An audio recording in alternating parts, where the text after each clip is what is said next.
This super chunky tube top is a quick project that knits up as easy as it wears. Featuring structure and stretch in all the right places, it stays up without any ties or laces, which you could add if you wanted to, but you don't have to because we used Bernat Maker Big, the super chunky, fiber-filled cotton tube yarn, and you only need one skein for this project. I used US 19 knitting needles, or 16 millimeters. You can use straight needles as well, as we will be knitting flat for this project.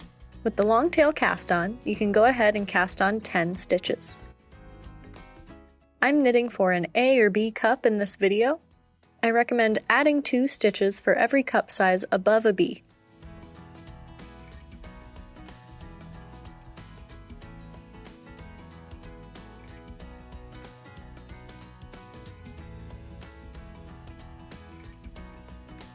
Next, you will knit every stitch.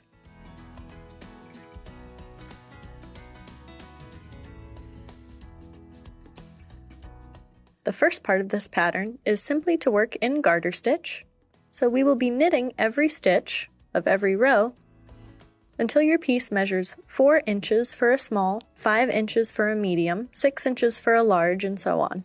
I typically knit my patterns for a small, but this yarn and stitch combo wound up being so stretchy that with my initial measurements, what I knit in this video wound up being a large size. So while I'm modeling a small, in the video I'm knitting a large. On the next row, we're going to nearly double our stitch count before working the linen stitch center portion. To do this, you'll knit the first stitch, and we're going to do a knit front back increase, or a KFB, into the next stitch. So you're going to knit into that next stitch, and before you drop it off your left needle, come around back and knit into the same stitch again through the back loop. So now you've increased a stitch and you can let the left one drop off, and that's a KFB increase. Go ahead and KFB again.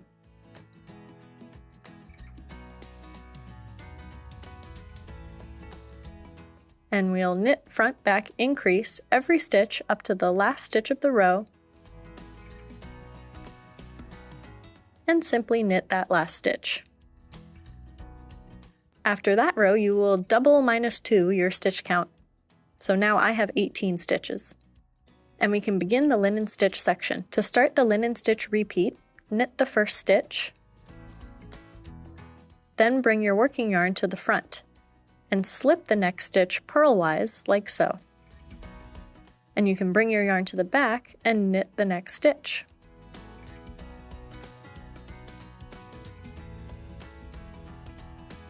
Again, yarn forward, slip a stitch purlwise, give that stitch a little scarf by bringing the yarn back to knit one. Continue, slip one with yarn in front, knit one with yarn in back, to the end of the row, and you'll end with a slip one. So when you turn your work, don't forget to bring the yarn around the side here to the front, because next we'll need to purl the first stitch.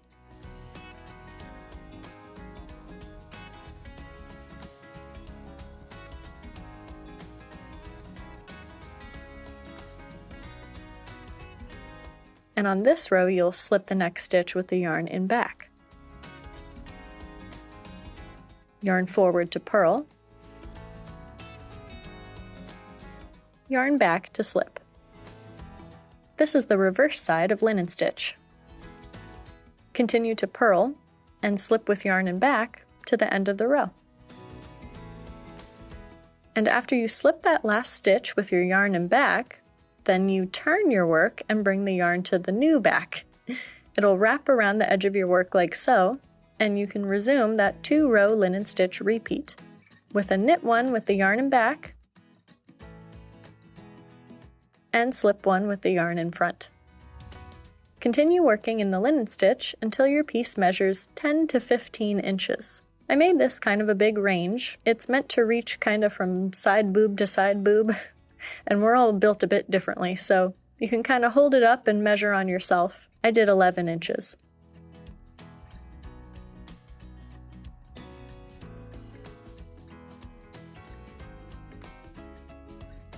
All that's left is to decrease down to our original stitch count and knit a bit of garter stitch to match the first side. Make sure to begin your decrease row with the knit side of your linen stitch facing you. knit 1, bring the yarn to the front to slip 1, and pass the knitted stitch over the slipped stitch.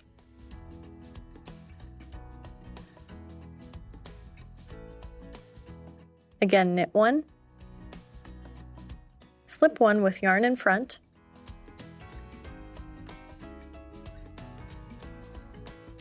pass the knitted stitch over.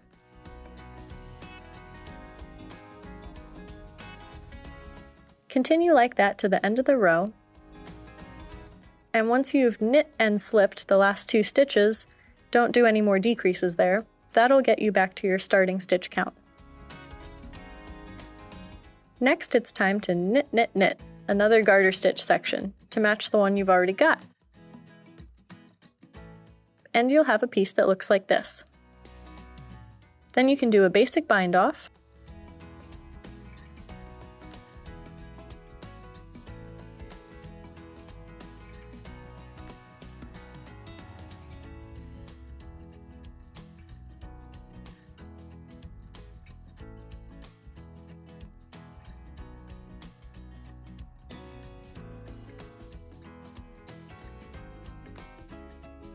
cut the yarn, leaving a longish tail for seaming.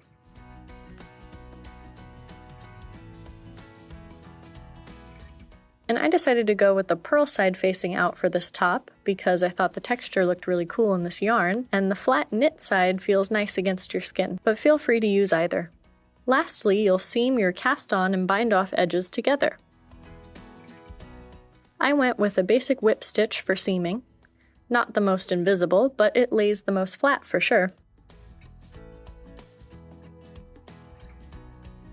Just whip stitching around and around through one loop of my bind off edge and through the corresponding cast on stitch on the other side.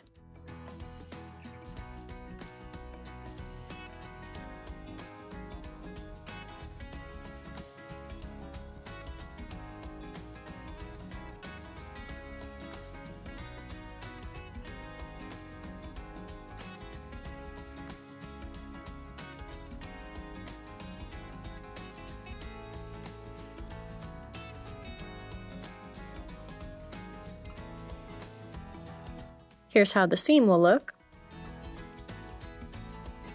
And this top is ready to go. Such a low maintenance summer knit garment. I love a little summer top project and all, but I must admit I grow weary of having to tie my clothes on. So I love that this one just stretches to fit. I hope you enjoyed it and get a little inspired to try some more unconventional yarns this summer.